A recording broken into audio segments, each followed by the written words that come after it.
الرحیم نحمدہ ونصلی علی رسولہ الکریم اما بعد فاعوذ باللہ من الشیطان الرجیم بسم اللہ الرحمن الرحیم۔ نماز کی فضیلت میں ایک روح پرواز حقائق بیان کی جاتی ہے۔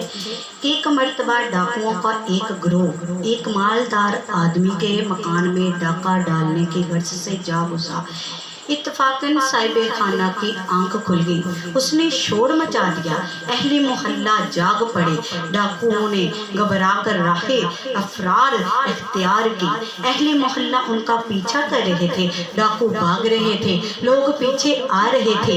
ڈاکوؤں کو کچھ اور تو نہ سوجا، فوراً ایک نظر آئی مسجد میں چند آدمی نماز پڑھ رہے تھے۔ اسی کی صورت بنا کے نماز کی طرح بیٹھ گئے، اسی کی طرح صورت بنا کے نماز کی طرح بیٹھ گئے۔ اور کیا سوجا؟ انہیں اور کچھ نہ سوجا، فوراً نمازیوں کی طرح سے ہی صورت بنا کر بیٹھ گئے۔ لوگوں نے بھی دیکھا کہ تلاش کرتے ہوئے مسجد تک آئے، دیکھا کہ چند آدمی نماز میں مصروف ہیں، چند آدمی نماز میں مصروف ہیں۔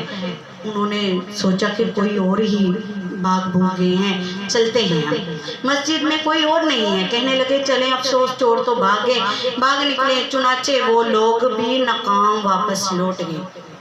چوروں کا سردار بولا کہ اے ساتھیو، اگر آج ہم نماز کی صورت اختیار نہ کرتے تو فوراً پکڑے جاتے۔ ذلت اور رسوائی ہمارا مقدر ہوتا۔ اسی لیے تو کہتے ہیں نا، وَتُعِزُّ مَن تَشَاءُ وَتُذِلُّ مَن تَشَاءُ، عزتیں بھی اللہ ہی بخشتا ہے، ذلت بھی اللہ ہی بخشتا ہے۔ دیکھا کہ اس چوروں کا سردار اپنے ساتھیوں سے کہنے لگا کہ دیکھا آپ نے، اگر ہم جھوٹ موٹ کی نماز کی صورت نہ اختیار کرتے تو کیا بنتا؟ ہماری ذلت اور رسوائی مقدر ہوتی، ذلت اور رسوائی ہمارا مقدر بن جاتی تو فوراً پکڑے جاتے۔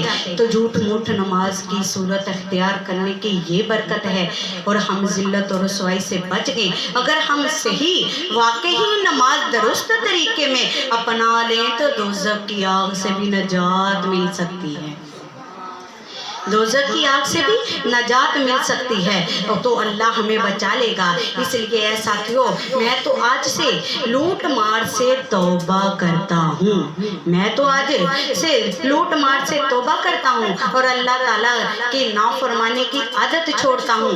اس کے ساتھی کہنے لگے کہ سردار، جب آپ نے ہی توبہ کر لی ہے تو ہم کیوں پیچھے رہیں؟ جب آپ نے توبہ کر لی تو ہم کیوں پیچھے رہیں؟ ہم بھی آج سے سچے دل سے توبہ کرتے ہیں۔ چنانچہ تمام ڈاکوؤں نے سچے دل سے توبہ کی۔ ان کا شمار ان پرہیزگاروں میں ہونے لگا جس جگہ کوئی نماز ادا کرتا تھا۔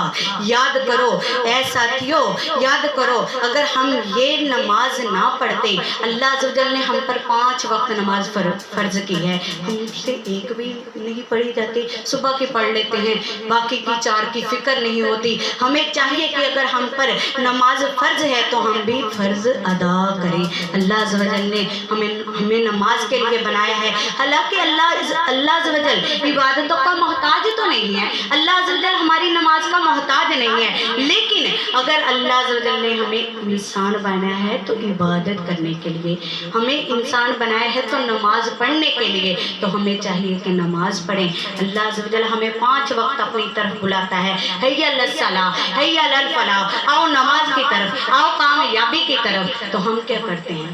اسیاں سے کبھی ہم نے کنارہ نہ کیا، اسیاں سے کبھی ہم نے کنارہ نہ کیا، پر تو نے دل آرزوردہ ہمارا نہ کیا۔ ہم نے تو جہنم کی بہت کی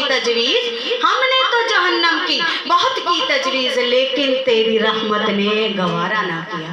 اگر اس کی رحمت یہ گوارا نہیں کرتی کہ ہم جہنمی ہوں تو ہمیں بھی چاہیے کہ 5 وقت نماز پڑھیں۔ اور انشاءاللہ آج کے درس سے یہی سبق حاصل کریں گے کہ آج سے انشاءاللہ عز و جل ہم 5 وقت نماز پڑھیں گے انشاءاللہ عز و جل۔ جب انسان انشاءاللہ عز و جل کہتا ہے تو اللہ مہر لگا دیتا ہے اس کے دل پر کہ اس بندے نے مجھے یاد کر لیا، اس بندے نے میرے دل سے دعا نکلے گی تو انشاءاللہ اللہ عز و جل ہمیں اس محفل میں بیٹھ کے نمازی بنا دے گا۔ تو آج کا سبق یہی ہوگا کہ ہم 5 وقت نمازیں پڑھنے والیاں بن گے۔